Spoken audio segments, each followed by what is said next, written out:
yaratmadığım için üzr istedim. Çünkü telefon tam bende değildi. Bazı videolarda kardeşim paylaşmıştı. Şimdi ilk videoda geldim ve ilk videomu paylaşıram.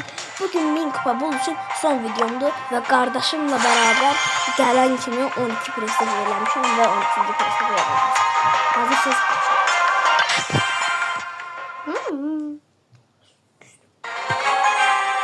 Milli. Bence Edgar ve şuradan başka ben zorlayacak karakter yok. Hatta hiç yoktu. Bir daha kurulur. Ben uzaktan vuralım.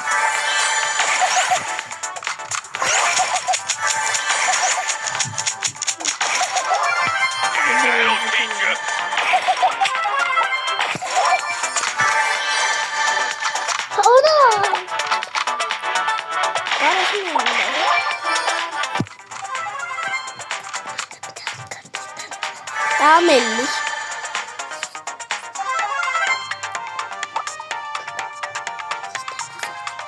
Oh, come on, let me show you how it's done. Geldi.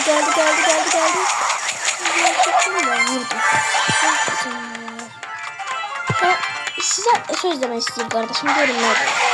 Evet. Sence kadın kazanacak uşaklar yoksa düşmanlar kazanacak? Olmadı. Son adamdı. Uzun nefes yapmıştım. Şimdi bunu ölüyorum.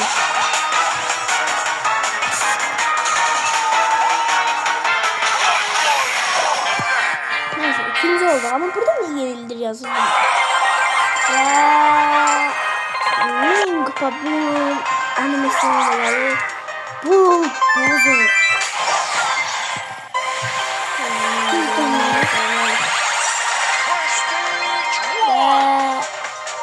Prestige bir bu.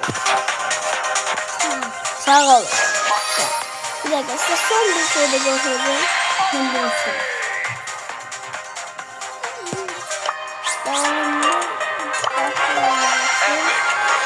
Şimdi bu arada yanımda başka yosun da var ama yazalım.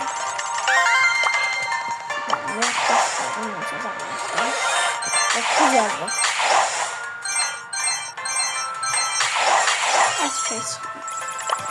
Neyse yaxşı olun. Yaxında yenə videolar gələcək.